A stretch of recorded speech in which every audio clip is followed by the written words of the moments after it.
Hey there, welcome to my channel.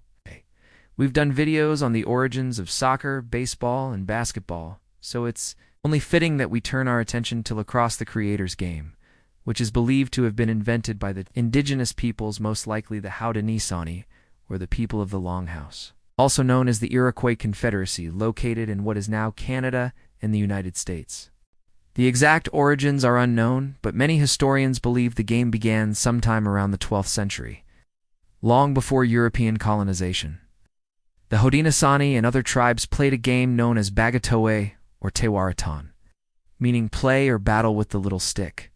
This wasn't just a game, though. It was an integral part of their culture and society. It was played by men of all ages, and every community had its own league.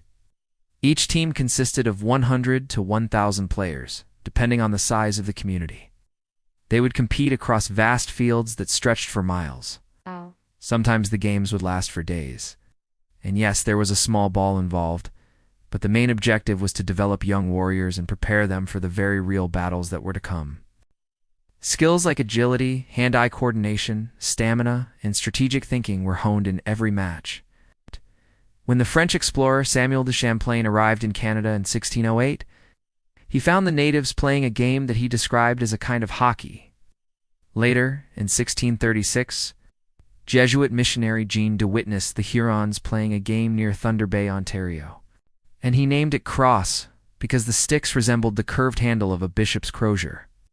In 1763, the Ojibways used a lacrosse game as a clever ruse to capture Fort Michilimackinac, strategically placing the fort between two rival tribes to gain control of the fur trade. During the game, one team pretended to fight fiercely, ensuring the fort's British garrison came out to watch. Once they were distracted, the other team seized the fort without resistance. You can watch a video about that here.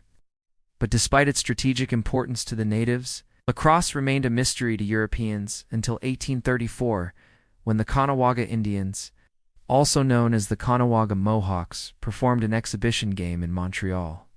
The event attracted a lot of attention from European settlers. William George Beers, a British-Canadian lawyer and one of the founders of modern lacrosse, saw the game and was fascinated. He'd later write, "There is no description which can do justice to the skill and dexterity displayed by the Indians, in the rapid and graceful manner in which they wield their clubs, or the fierce energy and determined expressions of their visages, determined to introduce the game to others." Beers founded the Montreal Lacrosse Club in 1856.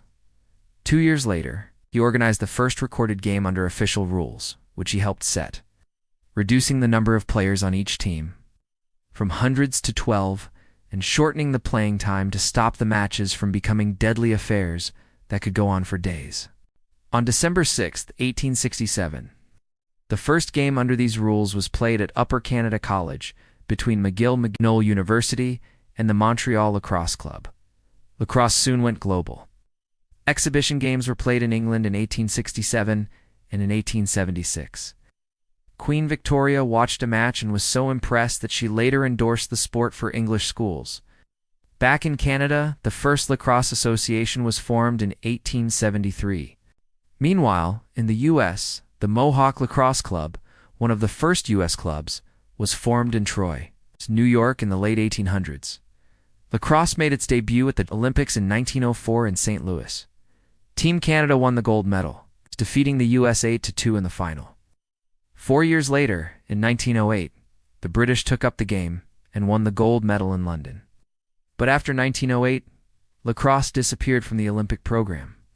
During the early 20th century, lacrosse split into two distinct forms: field lacrosse, which continued to be played outdoors, and box lacrosse, which was born when Canadians wanted to play lacrosse year-round inside hockey arenas. From this indoor version, professional leagues began to emerge. The first professional indoor lacrosse league was the Major Lacrosse League, now called the National Lacrosse League, which started as the Eagle Pro Box Lacrosse League in 1987. Field lacrosse continued to grow, particularly in colleges. New York University formed the first college team in the U.S. in 1877. By 1971, men's lacrosse, and 1982, women's lacrosse were added as official NCAA sports.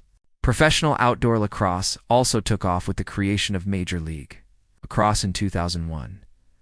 Other professional leagues include the Premier Lacrosse League, which started in 2018 and merged with MLL in 2021. Women's Pro Lacrosse began with Athletes Unlimited in 2021. Today, lacrosse is thriving. It's played in more than 90 countries and is governed by World Lacrosse, formed in 2008 when the men's and women's lacrosse federations merged. The world governing body changed its name from Federation of International Lacrosse to World Lacrosse in 2019. World Lacrosse organizes the World Lacrosse Championship for men, which began in 1974, and the women's equivalent. The Women's Lacrosse World Cup, which started in 1982. The Iroquois Nationals, formerly known as the Iroquois or Haudenosaunee Nationals, made their debut in 1990. The team represents the Six Nations of the Haudenosaunee Confederacy and serves as a reminder of the game's indigenous roots.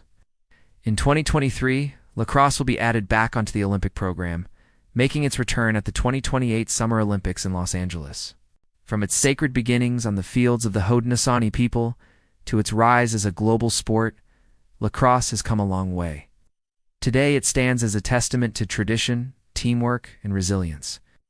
As we look ahead to the 2028 Olympics, one thing is clear: lacrosse continues to inspire and unite people around the world.